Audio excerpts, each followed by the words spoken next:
ಧರ್ಮಸ್ಥಳದ ತನಿಖೆ ಒಂದು ರೀತಿಯಾಗಿ ಅವರ ಕುಟುಂಬಕ್ಕೆ ಸುತ್ತಕೊಳ್ಳುವಂತಹ ಒಂದು ರೀತಿಯಾದಂತಹ ವ್ಯವಸ್ಥೆ ಪರಿಸ್ಥಿತಿ ಕಾಣಿಸ್ತಿದೆ ಸರ್. ಹೇಗಿದೆ ತನಿಖೆ, ಯಾವ ರೀತಿಯಾಗಿ ಆಗ್ತಿದೆ? ಅಲ್ಲ, ನೀವು ನೋಡೋ ದೃಷ್ಟಿನೇ ಬೇರೆ, ಪೊಲೀಸ್ನವರು ಮತ್ತು SITನವ್ರ ದೃಷ್ಟಿನೇ ಬೇರೆ.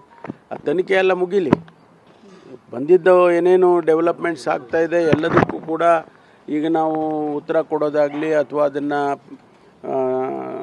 ಪ್ರಚಾರಕ್ಕೆ ತರೋದಾಗಲಿ ಒಳ್ಳೆಯದಲ್ಲ.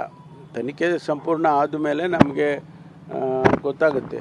ನಿತ್ಯವೂ ಕೂಡ ಯೂಟ್ಯೂಬರ್ಸ್ಗಳನ್ನು ವಿಚಾರಣೆ ನಡೀತಿದೆ ಸರ್, ಅಲ್ಲಿಂದನೇ ಶುರುವಾಯಿತು ಅನ್ನುವಂತಹದ್ದು ಸ್ಪಷ್ಟ ಆಗ್ತದೆ. ನಾವು ಯಾವುದು ಹೇಳಕ್ಕೆ ಬರೋದಿಲ್ಲ. ಯಾರ್ಯಾರು ಇದರಲ್ಲಿ ಲಿಂಕ್ ಇದೆ, ಯಾವ್ಯಾವ ಡೈರೆಕ್ಷನ್ಗೆ ಇನ್ವೆಸ್ಟಿಗೇಷನ್ ಹೋಗ್ತಾ ಇದೆ ಅದನ್ನು ಅವ್ರು ಮಾಡ್ಕೊಳ್ತಾ ಇದ್ದಾರೆ. ಯೂಟ್ಯೂಬರ್ಸ್ ಇರ್ಬೋದು, ಬೇರೆಯವರು ಇರ್ಬೋದು, ಮಾಧ್ಯಮದವರು ಇರ್ಬೋದು, ಅಥವಾ ಸಾರ್ವಜನಿಕರು ಇರ್ಬೋದು, ಯಾರು ಅದೆಲ್ಲ ಹೇಳ್ತಾ ಇದ್ದಾರೆ. ಅದೆಲ್ಲ ಅಂತಿಮವಾಗಿ ಆಚೆ ಬರೋವರೆಗೂ ನಾವು ಏನು ಹೇಳಕ್ ಬರಲ್ಲ. ಮಹಿಳಾ ಸಂಘಟನೆ ಕೆಲ ಮುಖಂಡರುಗಳು ಸೋನಿಯಾ ಗಾಂಧಿ ಅವರು ಲೆಟರ್ ಕೂಡ ಬರೆದಿದ್ರು ಸರ್.